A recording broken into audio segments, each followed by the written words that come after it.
Howdy ho. So I'm going to be hypercritical today because I'm fully aware of that I've been very biased and overexcitable, which is very unlike me being overexcitable. That was a somewhat a lackluster episode of Doctor Who. And that's okay because, quite frankly, I think this season, because we're nearly at the end of the season, which sounds a really weird thing to say, it only seems like 5 minutes since it started, has been surviving on, surviving's the wrong word, I think fueled by like an infusion of the new, or at least a sort of a transplant of energy and new ideas. And I don't think they've fully coalesced yet. But that's fine, because new ideas is, I think, what this programme's needed for quite some time, even with the high spots that we've had. And I'll level with you. I think the general story of Dragonfire is somewhat lackluster. I love the setting. I think that's really good. And I think the sets are working hard here.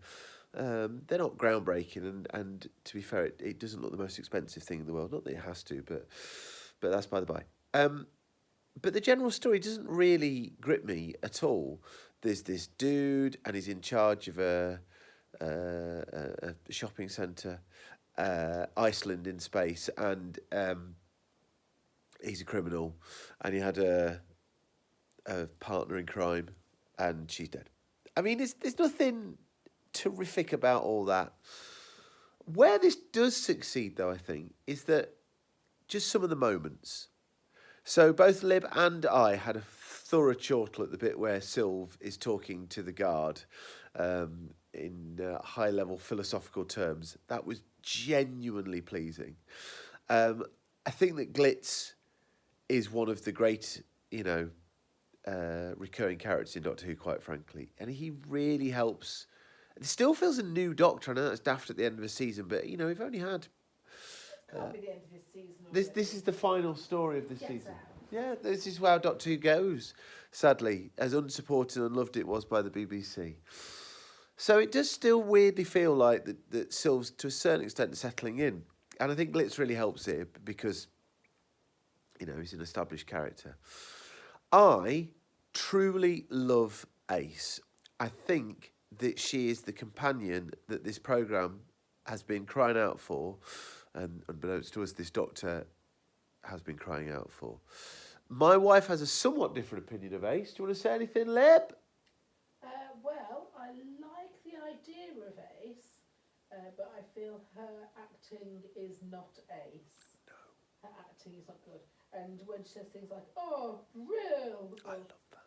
mega fabby-dabby, I don't know, Ace, brilliant, all that crap just doesn't sound quite right.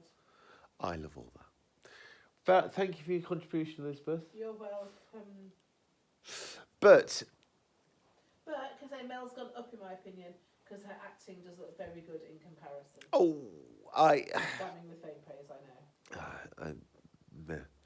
So anyway, I am fine with this being an episode that, because I'll be honest with you, this being a somewhat dry episode in comparison, no, that's the wrong word, just the quality not being quite up to anything in Paradise Towers, for example, which I found genuinely thrilling, Delta and the Bannermen, a lot of moments of Time in the Rani. This is still a way above average Doctor Who story, because it's surviving, I use that word again, it's excelling in aspects other than plot and stuff like that. It's just got moments, really good moments. The bit in the spaceship, that was really, really good and all that. So listen, I'm being hypercritical here. Why? Because I think you, my lovely people, need a bit of balance. I fully appreciate that some people will look at Sylve's first season and think that it's silly, okay? I think that's an argument that could be levelled at this season. I disagree with that. I don't think it's any more silly than, certainly later, Tom. And I prefer silly to some of the more serious bits of Davison's era. There's no doubt about that. This suits me better as Doctor Who. But nonetheless, I will be hype next episode, because I just will. And there we go.